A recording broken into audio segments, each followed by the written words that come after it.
back to, so you've gotten back into the job market, and things have, you're coming out on the other end of your stay at the facility, which you said was what you need until you don't need it anymore. So now you're like, I'm with you in this walk out of that facility and like ready to go. So Oh man, take me next. In the walk out, man, it was just the fresh air just hit totally different. Being able to go places you wanted and not cooped up on the floor.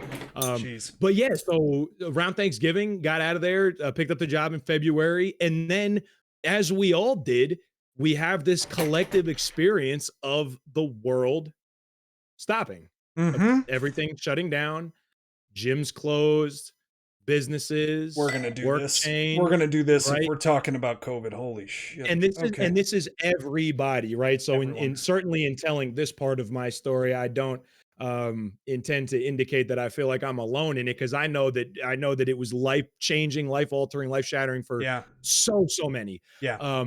So everything shuts down, right? In my view of the world, that meant the gym that I was at was now not functional, which fast forward, it never opened its doors again at all. It was a brand new facility that, Oh that wow. just never, it killed it Wow. forever. So everything shuts down. I suppose that was what was the first day? Was it March? It was March. February for Early? some places, but it was March Yeah. 2020. Yeah, I got ordered home from work mid-March 2020. So like 13th-ish, somewhere. I don't know. I'm Somewhere totally around, 'cause guessing. I remember, But yeah, mid-March. I was at the gym while this was kind of developing. Like, we're pretty sure somebody's going to go live. Like, tell us that gyms are closed and masks, and you can't go to these places, not essential, and all this stuff. And we're at the gym, we're fielding calls, and as soon as this stuff starts coming out, people are asking about their memberships and like, can I cancel? Can I get my money back? And will you come in? No, you can't. And then we just stopped answering the phones at all while we're waiting to see what happens here. And we all know what happens. It wasn't good. Everything gets shut down, right? And back to this, what's becoming a woefully familiar spot, man. I'm like, I'm just said, what the French? You just came out of it. You've got this lease on life, and you're like, let's go. Like, can I intervene? Do you watch Seinfeld or no? People hate that I reference Seinfeld all the time. When that guy, so he's in, Elaine's dating somebody who's in rehab, and he finally gets clean from alcohol, and he gets out and he's like, this is the first day of the rest of my life. And then Kramer and Newman hit him with a rickshaw and just flatten him. And that's basically what happens here. 100%. Yeah. 100%. Exactly. It's like, what the heck? Yeah. So it's like, in hindsight, I can remind myself that it's deep blues. Everybody. It's deep blues. You just got to laugh about it. Not functional. You have to. Radical acceptance of deep blues. That's exactly. Right. So I'm like, what the absolute heck, man? And so I'm in this spot again. I'm like, I don't. What do I do now? What's my answer? Right? Do I go back to school?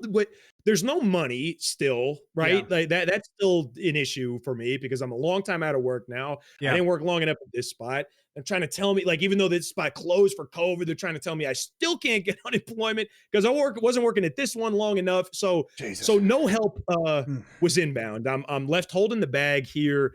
And it was a couple months. I think the relevant stuff started. My very first stream was May 3rd of 2019.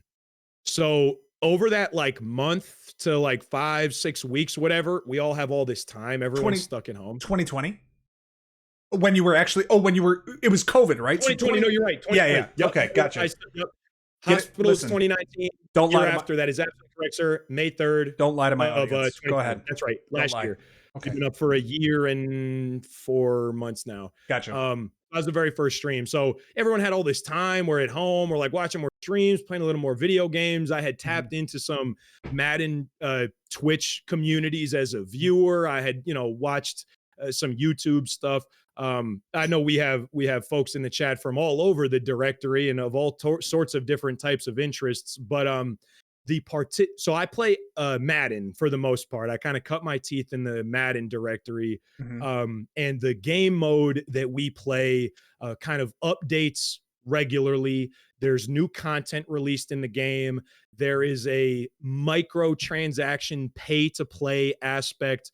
There is a lot of stuff involved in this particular game mode. So it can actually, sustain a year game cycle worth Sure. of content, worth of people making videos about it, Yeah. and streaming the stuff, and whatever else the thing may be. So And that I'm game on Twitter. and I'm that like, game mode would be, for those of us that don't do Madden, that game mode would be Madden Ultimate Team, aka MUT. MUT. So if you ever hear MUT, they do one for FIFA too. They call it FUT, which I think is hilarious. I think they have HUT for hockey as well. I feel like football should be like, it should be Spanish. It should be foot for FUT.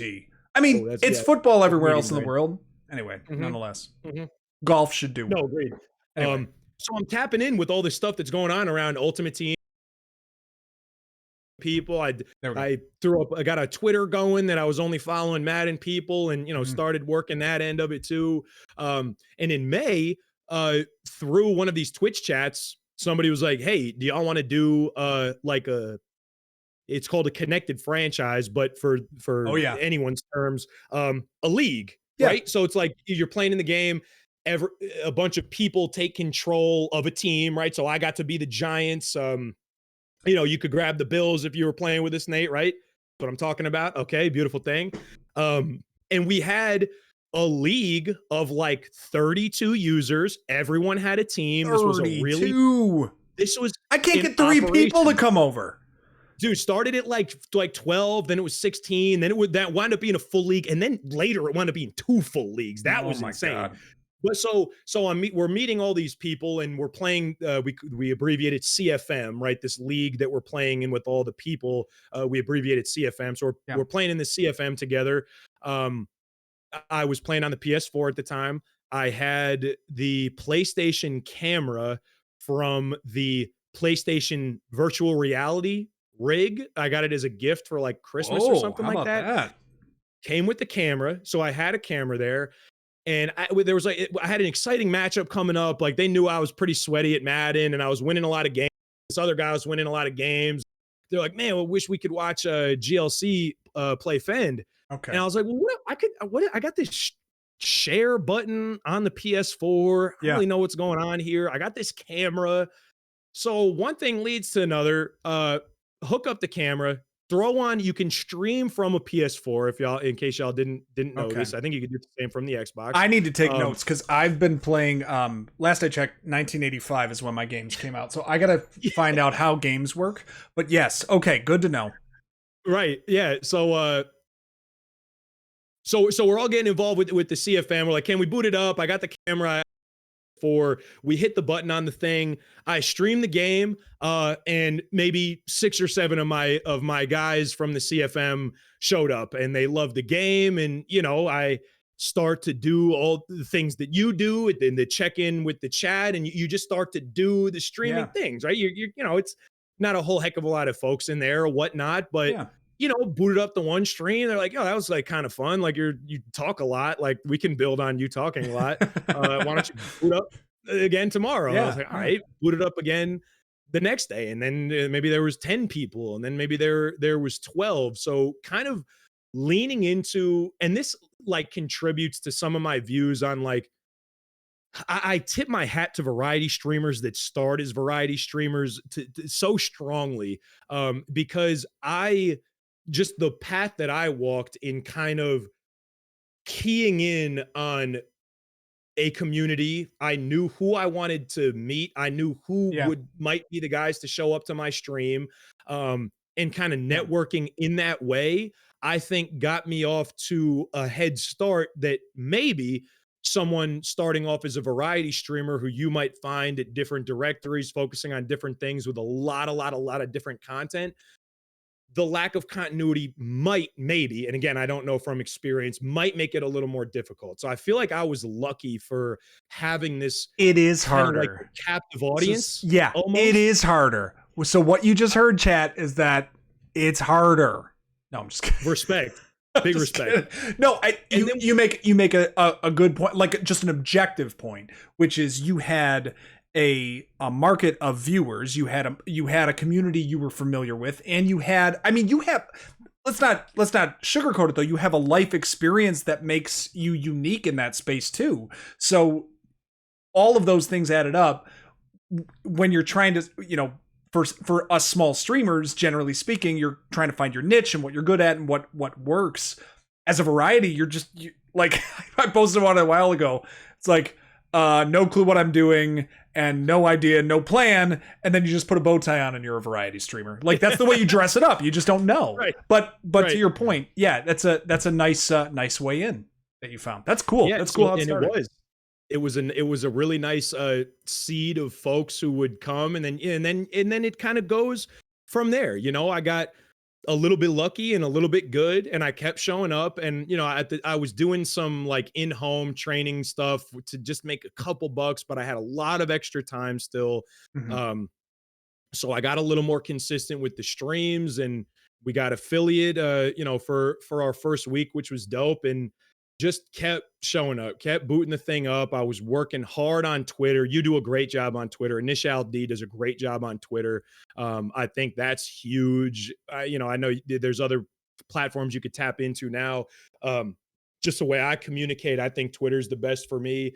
So, you know, leveraging the guys that I was meeting in these communities, plus Twitter, plus we'll call it lucky. Yeah. Call it lucky. Yeah. What else can I call it? Right? It was destined to be this way. Listen. The the happenstance that I'm without work and have all this time, and I had this PS4 camera, and I was in the right Twitch chat at the right time, and I sent the right message to the right guy and got into this league that not everyone got into. You can say I had to wind up there. You can say lucky, or you can say that you increased your odds of discovery and you increase your odds of growth based on the way that you networked and the way you did it. I mean, luck, yes, there's some element of it. It's not to discount it, but there's also increasing your own odds too. So somewhere in the middle lies the truth, I'm sure. And I've maybe it's a survival instinct, but I've been like reframing my story as I go, right?